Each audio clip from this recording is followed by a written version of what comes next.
Nodia mati cha dek nyakuram gajuang tarika parko danguna kauthulo marwa ke chendone marangi chwelo elo Trevor Mbija waikoni matho dia makawuono to mokwongo wang'ieto weche.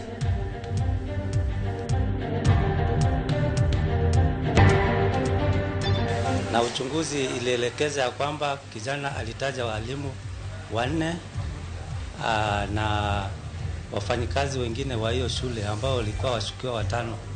Obila makisi pedho jopuonj maitudo gi tim mar rodho kendo hinyo mokalo duong' japuonjre mar skul sekondar Manyabisia. Some of these criminals could have mixed with the population, and because the security forces cannot be everywhere and guard every homestead, they are making sporadic raids.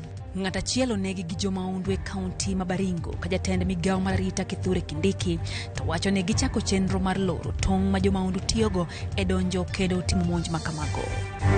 79 of them are supposed to be commercial enterprises. Only 5% of the 79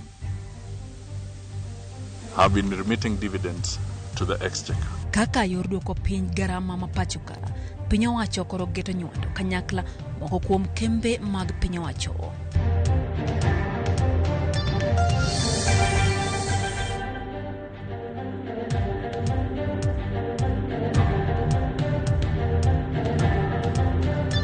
Machiegni nyakorom gajuang' e chendo ni marangi chwelo waikoni weche manyien arwaki moni tudri kodwa elai marote machuo kariyo adek auchiel kabinde wantiere mbui Ramogi TV kanyo Facebook, Twitter gi YouTube nyiswa pachi kotendo gi mage mwaikoni odhiambo makawuono. Kogik saa adek e nyakorom gajuang' wadhi bedo kanyo gi twak mabende dita kanyo gi George Bati kabende gidhigo mbaka ewi weche go mabende medo tuche pacho ka nyamago mag siasa gi pek mar ngima gidhi bedo kanyo gi George Bati wendo dhi bedo Peter Masara manokayo Jod Bura Masuna West en twak ma okidwano bai nyakuram gajuang' madhibiro ni saa 3 e wang'e kanyo sejamende koro ang'ikio ni chenro mar oyimore gi weche manyien.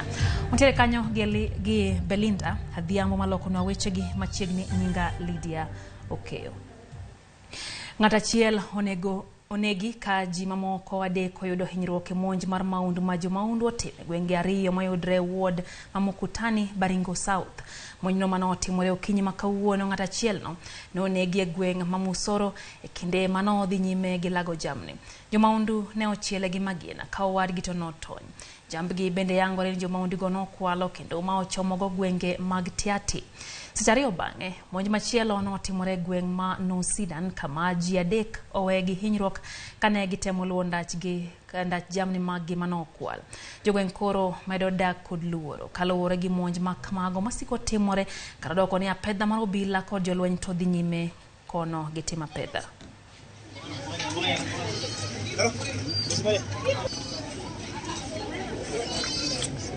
Tunanyanyaswa tu. Sisi ni wakulima. Mimi nilikuwa asubuhi saa 12 tulikuja tukaenda kufungua maji kabla ng'ombe sijakuja kupanda kwenda malishoni. Wakati tulikuwa ndani ya maji vita ikaanza. Sisi tukabaki katikati. Tukajeruhiwa, tukanyanyaswa na hii watu, wakachukua ng'ombe yetu, watoto wadogo walikuwa kwa ng'ombe na tunashindwa. Hii serikali, sisi hapa Kisiriani tuko upande gani? Tuko Kenya ama tuko nje? Kuna kijana wa form 1 amegongwa risasi hapa mgongo, kakata masikio. Baada ya siku 2 wametufamia pia. Jamaa mwenzangu NPR pia amepigwa risasi hata hajarikafa mpaka saa hii. Bado ako mgonjwa tu. So, security iko chini pande hii sana. Ingewezekana tuletee hata kambi ya jeshi upande hii. Na tuongezee KPR. We are now 4. Mmoja amekonjeka, 4 peke yao ndio wamebaki. Hapa mahali tuko ni Kiserian location. Mahali mtu ameuliwa. Location ya Nosukuro watu hawako. Saa hizo wengine wamepigwa pale. Location ya Mugutani watu hawako. Location ya Arabal watu wako wachache. Kwa hivyo saa hii tuko location moja na ndio hii tunaendelea kuondolewa. Kwa Jod Bura nyakuram gajuang' jatenda migao mararita kwe mapachuka Kithure Kindiki maobedo jatend migao mokwongo chopo nyim od bura mamalo kendo odwoko penjo motendore kod migao mare. matimore bang' higni moinga par nyaka ne jotend migepe wechope nyimond bura e yo makamane pachoka. Jatend migawo no tiyo gi thuolono e duoko penjo ewi weche mamenya rita ma pachoka. Jod burago ne dwaro ng'eyo midhiero mar monj ma motimo limtidi kendo manyaka kawuono jonjore mag kuo jamni ne pod monjo kendo nego ng'ato e gwenge ma Baringo. We have been able to actually remove and dominate those areas and remove the threats that used to exist in those areas. But the spiral, what has happened is that during that window of notice we had given to be able to ensure that we don't have civilian casualties, some of these criminals could have mixed with the population. And because the security forces cannot be everywhere and guard every homestead, they are making sporadic raids, sometimes successful. So, Mr. Speaker, the challenge is still there. We do not want to deny that the challenge does not exist. And Mr. Speaker, this challenge has not started this year, last year, 5 years, 10 years. This is a problem that started as early as 1977 in some parts of these areas. We appeal for patience, we appeal for understanding, and we know that we will get around it as soon as we continue this domination of these areas where the bandits retreat when they steal livestock. Achiro nyakorom gajuang pinyo wacho lando chenro mar nywando bed migepe kaka yor duoko piny ting' mar sirikal. Jotend migepe ma pachoka Musalia Mudavadi olero chenro makamano koloni bed migepe moko noyo tiyo jowadgi ka bende ok gichwal kata omenda ma ichoko kuom jotije kaka NSSF. Kata kamano lero ni lokruok ibiro tim e yor chik. Simfros Okinda lero no matut kotenre kod wach. Ndala chiel kende tok jatend piny William Ruto yeni piny owacho onge gi omenda motame kata chulo moko kuom jotije sirikal. Jotend migepe Musalia Mudavadi koro lando ni piny owacho ni kod chenro mar nywando bede migepe ma ok osebedo katimo maber ei bede migepe mamoko. Mudavadi wacho ni kuom bede migepe duto mana tamala bich kende ema osebedo kakelo omenda ne piny owacho. Komedo ni ma en achiel kuom gigo makoro miyo piny owacho onge omenda. The president indicated that we are seeing debt levels that we have never seen before. He brought it out that we all have to pull up our socks so that we can get out of that dangerous situation. Out of the 348 state enterprises that are there today, 79 of them are supposed to be commercial enterprises. Only 5% of the 79 have been remitting dividends to the exchequer. Mudavadi wacho ni thoth bede migepegi geno kuom piny owacho mondo ornegi omenda kamoko kuom gi to rem kata ma ok ochwalo omenda ming'ado jotich mag aguch NSSF kod NHIF. All public corporations have an obligation to remit all statutory deductions, pay as you earn, NHIF, NSSF. Some of them have not been doing that. And even where employees have contributed to their various circles within that enterprise, you find that some of those entities have dipped into those savings. Mabiro kinde mabende piny owacho penjore kaka gibiro chulo gope mag piny owacho masani osekalo $1 trillion. Pending bills are very high, almost 1 trillion plus. And as I was speaking there, I was also pointing out that a vibrant economy is also dependent on a government that is also honoring its obligations. Higa mar 2013 piny owacho mar Uhuru Kenyatta nochuga put mondo ta chenro mar riwo bede migepe. E duoko mare apudno nonyalo riwo bede migepe 28 ei bede migepe mamoko. Ka bende ma ne oduoko chien bede migepe go kowuok 262 nyaka bede migepe 187. Gie sani piny owacho ni kod bede migepe 348 gima nyiso ni bede migepe ma kwan gi romo 161 osemedore chakre higa mar 2014. Penyo maduong' en ni to bende duoko chien bede migepe nyalore. Simfros Okinda, Ramogi TV. Wadhi county Masia kama jalup governor Masia William Oduol nochope nyimod bura ma county no maduoko penje wi weche manowache witelo mar governor Masia James Orengo. MCA Maimbo East Francis Otiato nochwalo dwaro mar jalup governor no mondo mi oler wach manowacho no.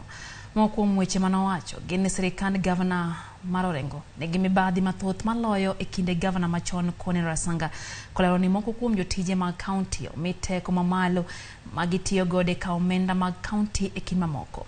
Chenro mar winjo ywak mag jalup gavana koro biro dhi nyime tich abich jumani koma okwaye mondo mi ochop gi ranyisi kod neno moromo yango adieri mar wi weche manowachogo. And so I attempted, having consulted my counsel, to respond to two things. And the first one was whether the county assembly can summon the deputy governor to appear before it. And yes, the county assembly can summon any member of the county executive, including governor, deputy governor. However, what matters to deal with financial management, matters finance, the first part of call, and this precedent case to that effect, that the county assembly in that circumstance is always encouraged to first summon the respective accounting officer, the chief finance officer, or the respective CECM for finance. Ramogi duol matayo nengo mag modhi nyamburko kod teko stima EPRA noyudre tago maliet ewi chenro mar holo modhi mag nyamburko kowuok e pinje mag Saudia. Kamiti mar od bura e weche mag keto mwandu no nyiso chich magingo ewi chenro no mane gidwaro mondo mi EPRA oyang ber ma oganda biro yudoe. Manaka jafwamb mar Wedno Koth lerono jatije ma EPRA Daniel Kipto ni kod tich matek mar tudo chenro no kod ber mar jopiny biro yudo ka bende ging'iewo mauta. Ndalo achiel bang' jatend piny Kenya William Ruto poyo chenro mar kawo modhi mag nyamburko e yor hola kowuok e pinje mag Saudi Arabia, jood bura ne ni kod penjo buora. Are they buying in US dollars or now they are buying in Kenya shillings? And in the 6 months when it will be due for Kenya to pay, will we be paying in dollars, in Kenya shillings? What about the exchange rate differences? Then who will take care of that exchange rate gain or loss? Changing from OTS to G2G, what does that mean to the people of Kenya? Will that mean that reduction of prices? And if it is G2G, how does EPRA come in terms of controlling the prices? Where will they get their power to control the prices? How have these companies been procured?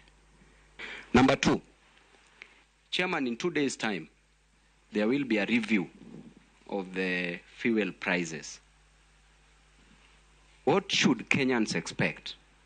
Jatatije mar EPRA Daniel Kipto ne ni kod pek e lero tudruok mabiro kind chenro no kod fuong'ruok ma oganda nyalo yudo e nengo mag modhigo ma idhi land tich abich jumani.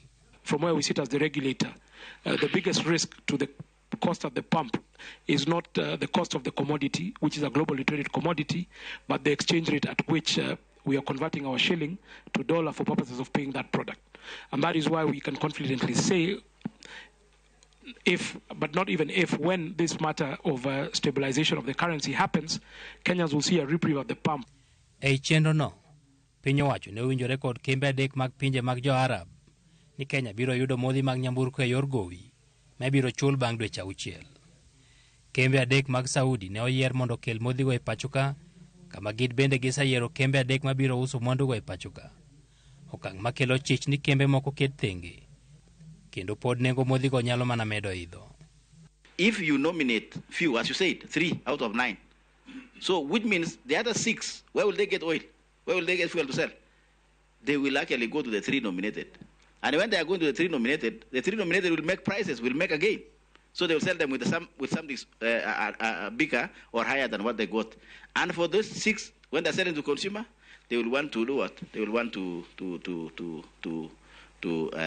recoup. Kembe 96 mauso modhi mag nyamburko e pachoka osechwalo ng'ur e nyim doho e wi chenro no ma igeto go duoko chien pek mar manyo dola mag Amerika dwe ka dwe mondo piny Kenya onyiew go modhi nyamburko. Giwacho ni okang' ma kamano ne okaw e tok chik, geto mana medo yuto ne kembe ma oyier kendo ketho chiro mar uso mauta. EPRA wacho ni fuong'ruok e nengo modhi nyamburko ok nyal gen ni biro timore e bwo chenro no, kata lal bende nyalo bet mana kaka timore sani. wach mano medo mana chich e pach jood burago. If there's a gain, we as a regulator will be able to claw back that gain and pass it on to Wanjiku at the pump. And in the event that there's a loss, then we'll be able then to pass that through as a pass-through to the consumers as well. And this is provided for within our mandate as a regulator. Kenya tiyo kod ma ok tin $5 million dwe ka dwe nyiewo modhi mag nyamburko. Kendo okang' mar rito kuom dweche 6 igeno ni biro duoko chien pek mabiro e nengo modhigo nikech lwar e teko mar siling mar Kenya ka opim kod dola mar Amerika. Edwin Okoth, Ramogi TV, Nairobi. Kwa mbele nyakora mgajiwang jatenda piny Kenya William Ruto timo lokruoge mamoke bad migao mar obila. Lokruok mano landi e oboke mar piny owacho kawuono. Douglas Kanja Kirocho me lemo mar jalupo gai mar obila kao kar Edward Mbugua. Manen jachiw wach e obila Bruno Shioso ma opuodhi kaka Director General mano mar bad obila marita alwora mag nam kata Kenya Coast Guard Service. Gideon Nyale ma koro yudo lemo mar Commandant mar kar tiegruok mar obila ma Kiganjo ka Eliud Kipkoech Langat ma oyangi kaka Commandant mar obila mag GSU. E kinde no Ranson Loimodoni ma koro yier kaka Director mabiro tawo chenro mag obila.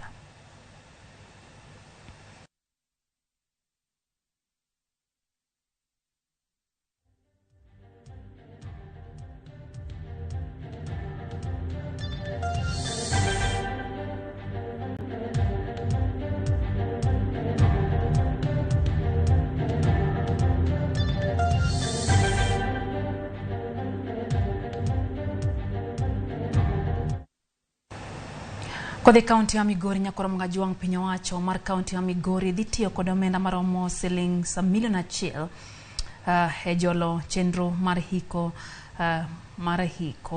mag ji 11 manyocha owito ngimagi e masira mar apaya manyocha timore e boma ma Migori ngeso mokalo. Masira mar lori manyocha brege ochot kendo gweyo ji e chuny boma. Jalup Governor mar kaunti ya Migori Joseph Mahiri mane wuoyo kinde romo kod familia mag jogo mowito ngimagi owacho ni omenda no magiketo tenge dhi jolo familiago. Mahiri bende owacho ni tarik 19 dweni e alap ma Migori idhi bagi alam ma kanyakla ne jogo manyocha owito ngimagi.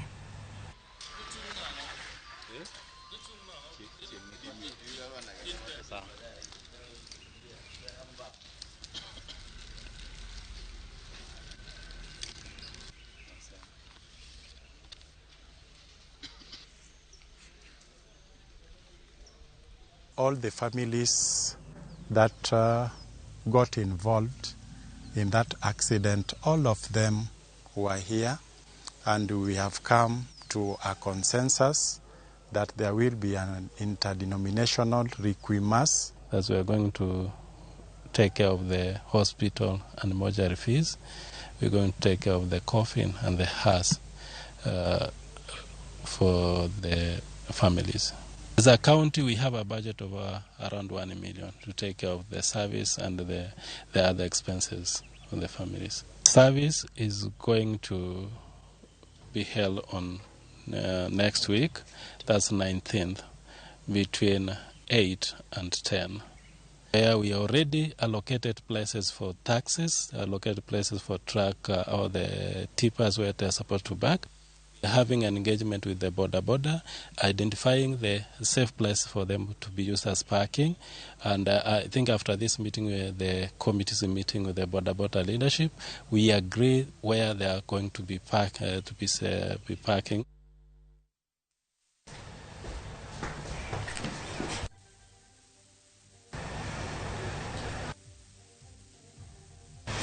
Kuram gajong ndaka para kodo chiko. Daka pago chiko banga sa chilo midhiambo chenro na ngichwelo wadhi mbele gi weche manyien anyisi kacha nyatu record nyiso pachi kotendo gi magi maiko ni odhiambo makawuone chenro ni mabende wakilonie weche gi manyien ka ote medodonjo ka soma na matin kapok wadhi yo nyakora mgajwang haneno ko ja neno moro wacho ni Ramogi TV chopo negi makare to gima wuoro en ni joma undu kare chal ka gima tek moyo sirikal mar Kenya Kwanza owora ahinya weche motenre kod monj mosiko dhi mbele kono wacho ni en abuka kogno nyundo nyuogo ka entiere Kowiti Memorial ne Ramogi TV ka entiere gwengo Nyakorom Gajuanga. Binaneno ka Sharon Obonyo mar Kanyadoto wacho kanyo ni monj mabaringo late day. Wacho ni kata kamano gin gi geno ni ibro ridarita e gwengego mondo mires ngima jodak makono. Binaneno kanyo ka Asam Nyakwarmin Pamela wacho kanyo ni en bende entiere kodwa e chendo ni mar ang'ich welo. Wacho kanyo ni en bende mana wache motendre kod arita ma pod buogo chuny gi Nyakorom Gajuang. En weche bende thoth oganda medo gole pachgi med miyo pachi ariyo adek auchiel ka bende wantiere mbui Ramogi TV, Facebook, Twitter gi YouTube nyiswa pachi weche gi mag ang'ich welo. Wayo matin kwa duogo wantiere kod weche mathoth e chendo ni kete mana ka Ramogi TV.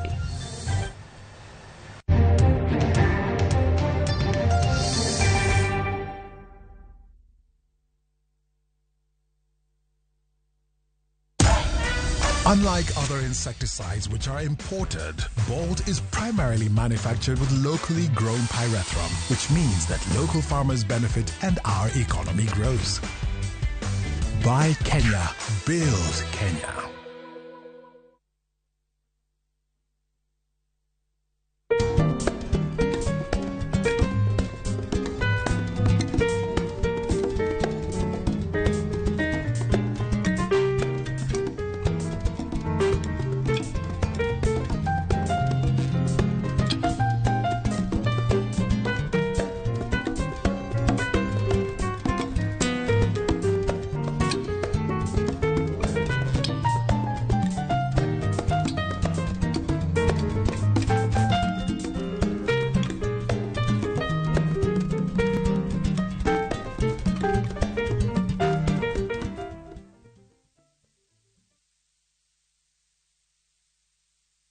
Jijenge na shilingi 1500 guaranteed kila wiki kwa kucheza Kaende Jackpot. Shiriki kwa kutumia 50 bob pekee, cheza na Autopic kwa kutuma neno KJP kwa 29063. Not for persons under the age of 18. BCLB number 416.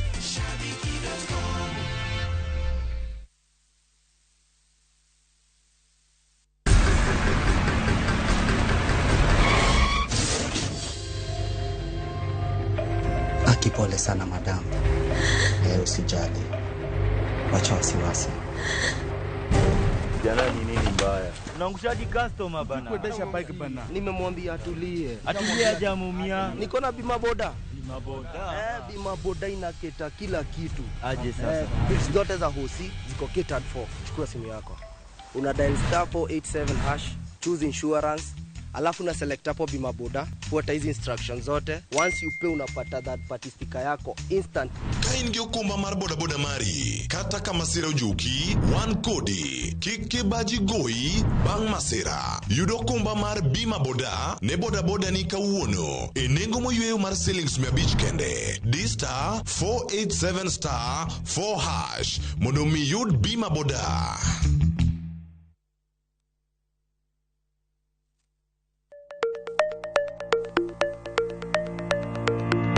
Nyakwa Ramogi, beise gombo bedo gi mwandu. Wanyeu gik wa monde yakawa gere. Kikideo, e chenro mar ohala gi mwandu, Ramogi TV koro kelo ni puonj makare kaka inyalo timo ohala malokre mwandu. Ting'en ni goyo ohala gi rito mwandu gin weche ariyo mopogore. Tich ang'wen ka tich ang'wen, saa 1:45 mar otieno, ka ikelo ni kod Lydia Okeyo. Kik bai.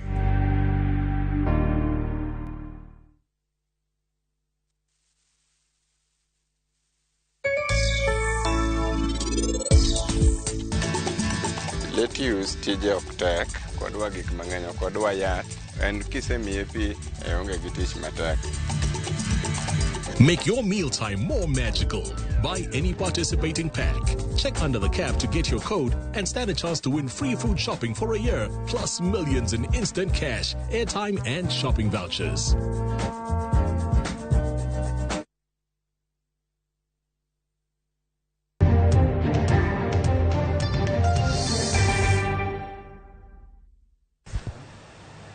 Machiegni kendo Nyakorom Gajuang chendo mar ang'ich welo wadhi mbele gi miyo weche manyien ateri nyake kaunti ma Nakuru Kama nyithindo 7 maya familia achiel nyochwa leod thieth Bahati County Nakuru bang' bedo kod ich kach mano omakogi tok chamo buolo kaka chiemo e otieno manyoro.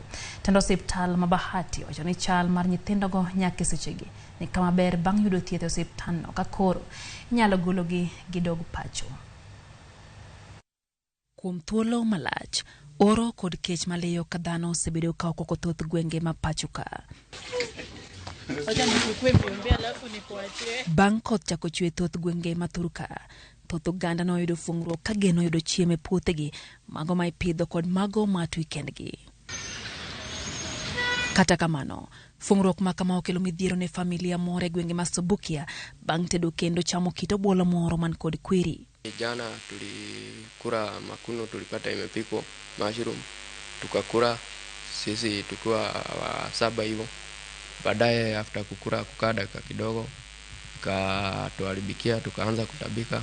Tukatoka hapo tukaenda hosi, na saa hii ndio tuko hosi na tuko sawa.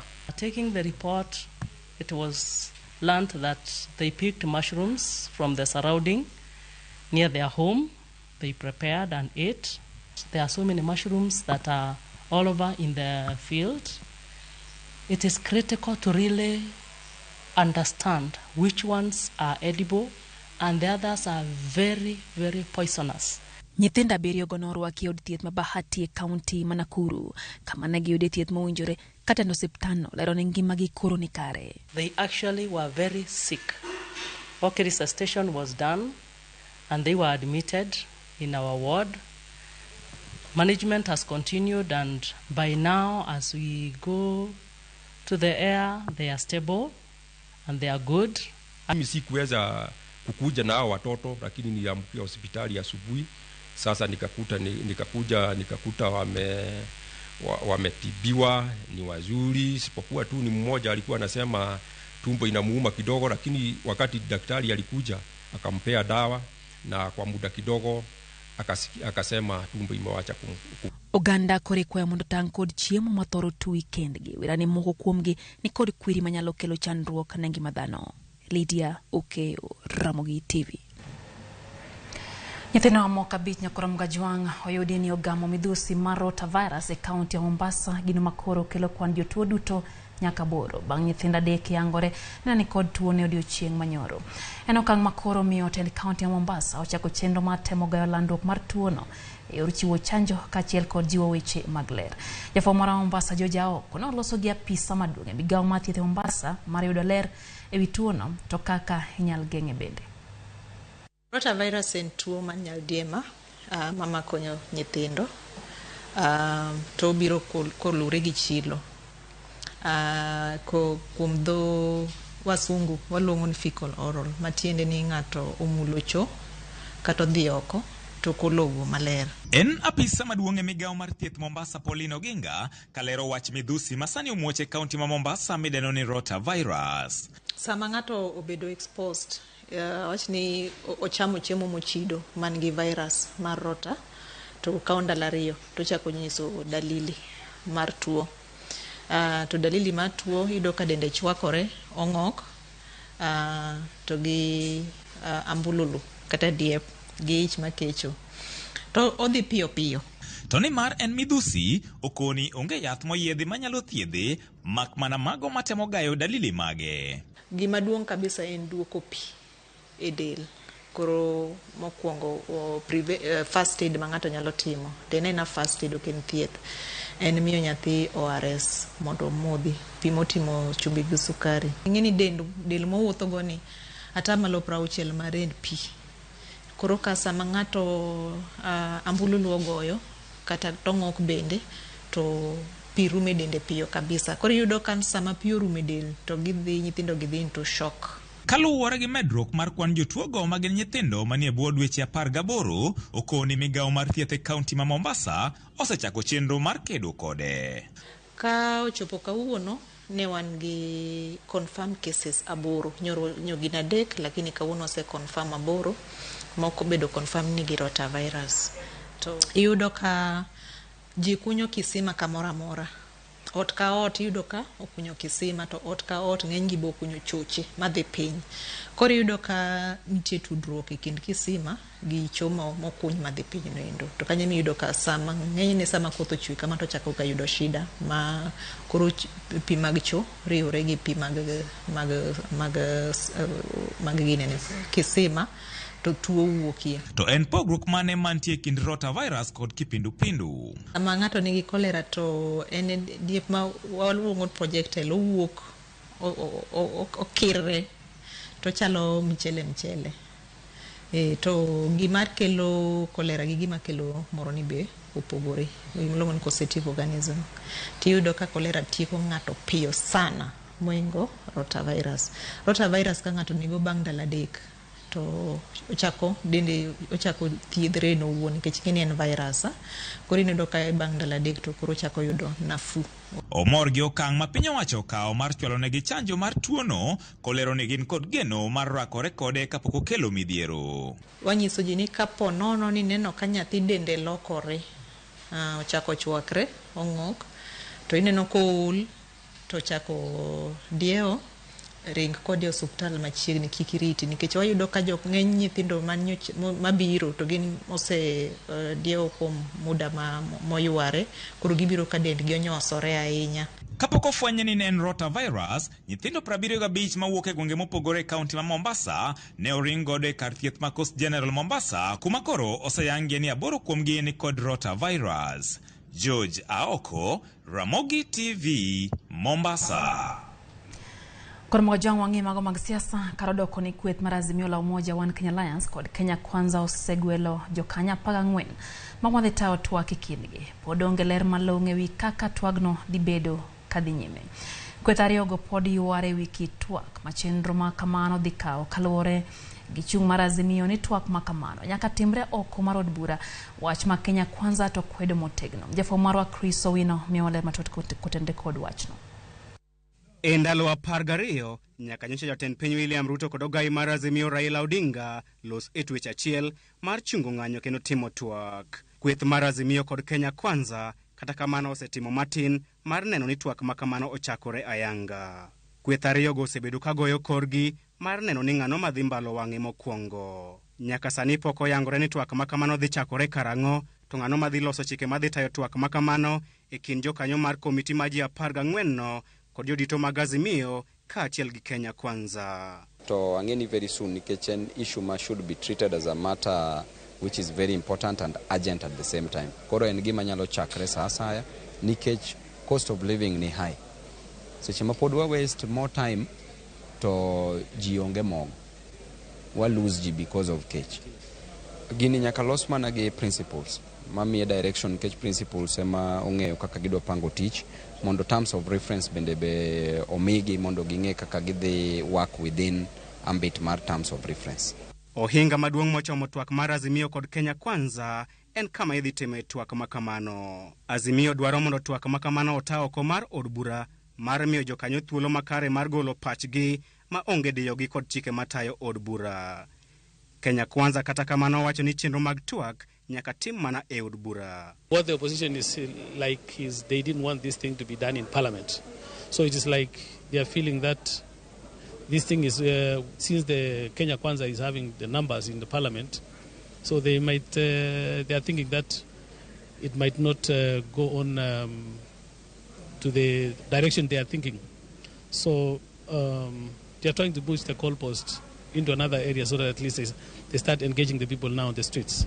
Kata odoko ni jodito mag Azimio dwaro ni twak makamano otime bwo thuolo mar dweche 2 pod onge yierok ewi wach makamano. Kalore kod jod bura mag Azimio, bang' komiti ma otelne kod Otienda Molo kod George Murugara tieko twak, report margi ibiro chwal ne ogai mar Azimio Raila Odinga kod jatend piny Dr. William Ruto motelo ne chwale e od bura. Of course gini kwa setieko ka report osebiro mo come out the final report. Final report no nyaka mi principles magi agree godo. Bang' mano kod kikele od bura e kwa kale od bura. Jo od bura mag Kenya Kwanza kod Azimio bende ogolo chung' mopogore opogore ewi okang' mar gwelo jo od bura ma Eldas Adan Keinan kaka jokanyo mar komiti no e lo Kenya Kwanza. Mano tunena chaya koro wawacho gi kizungu ni gionge good faith, gitimo gini in bad faith. Koro kata obed mana bad faith no, to wan wadwaro ni result mawuok en result makonyo jopiny. Nitie jo Kenya kwanza mang'eny mane nyalo yier mondo represent jogi. To leaders be mane waneno kacha, jomoko wacho ni ka en team mar Gor Mahia, tiwacho ni mago joma nie backbench emokel ni mondo go opira. Samineno kowe jo first 11 to kel ni jo backbench, tiende ni ng'ano cha team.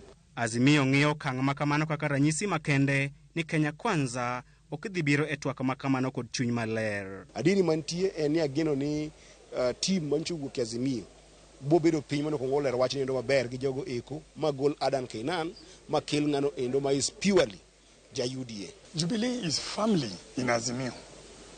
We've never disengaged from Azimio. There's a whole procedure of leaving Azimio. We've never done any of that. Kata odoko ni kweth mar Kenya kwanza kod Azimio oseyango nyinge joma dhi tayo twak, pod ok ong'ere ni twak makamano dhi chakore karang'o to idhi time kanye e kind od bura kaachiel kod oko mar od bura. Chris Owino, Ramogi TV, Parliament Building, Nairobi.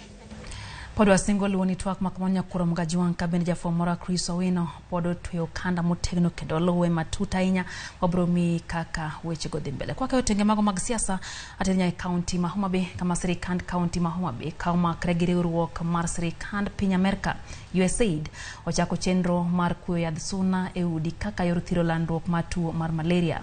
Landruok tuo mar malaria e kaunti ma Homa Bay gisani ochung'e 3.6 ka chenro mar kuo yadh suna gero duoko chien suna malando tuo mar malaria. Chenro mar kuo yadh suna no emiere de kawo ndalo 24 ka kwan ji maromo 1,200 ma onywando nyaka nyamrerwa na osemi tiegruok mar tawo chenro makamano. Jatend migawo mar thieth e kaunti ma Homa Bay Roslyn Omolo kod apisa mar USAID Bat Ubamadu notelo ne chenro mar chakayanga chenro no Rakwaro Chiefs Camp kar chung'od bura makarachwonye kaunti ma Homa Bay. Tuo to koter gi hospital samoro bede yath bok yude hospital maber koro wabedo gutaba ahinya. Mia kwayo kaber to uendelea gugonwa yath kiko bed mogik. So as they said, this year we're using a different chemical. Last year we used Fludora Fusion. This year we're using Actelic, just to manage that insecticide resistance. The mosquitoes are clever. Yeah. So they mutate over time, so you also have to stay ahead of them. Akwayo ni mondo ji okaw thuolo, en gima konyo, en gima wakelo mondo konyo ganda. Ok en gima watimo ne wan kaka kaunti. Koro ka wakwayo ni kawuono ilewe makidhi e puodho mondo yawnwa dhodi mondo jowa obi ogol gik moko mondo wakirni yath, to wakwayo anyuola ni oganda wa ni mondo wakonyre mondo ukonywa timo mano. Mar ariyo, jogo ma mwaoro mondo okuo yath gin joma wang'eyo kendo wang'iyo gi maber kendo wang'eyo ni ok gin jomibadhi ma gima kelo gi ok en wach kuo kata wach moro mana wach kuo yath. Koro wakwayo ni mondo wakonyre yorno.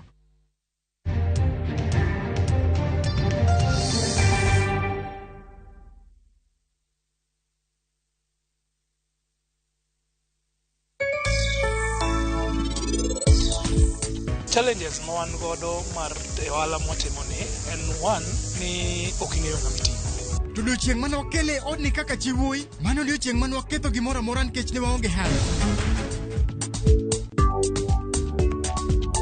Rwak welo dala nigi Kopia. Nyiew mwandu mabeyo gik mana koa kuom agent mar Kopia kata download app mar Kopia kata limbui mar Kopia kata go simu mondo inyie Kopia, maisha rahisi.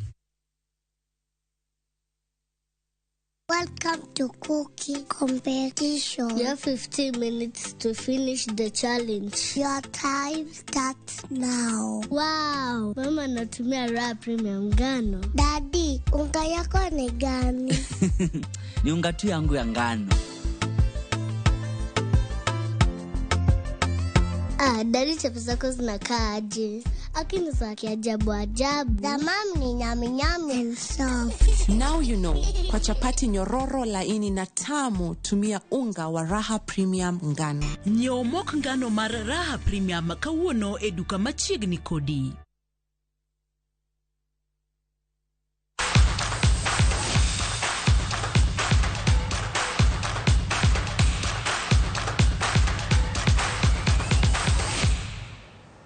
Machini kero nyakora mga juanga teri nyaki pau tuke kama zipora mumbwa mawuke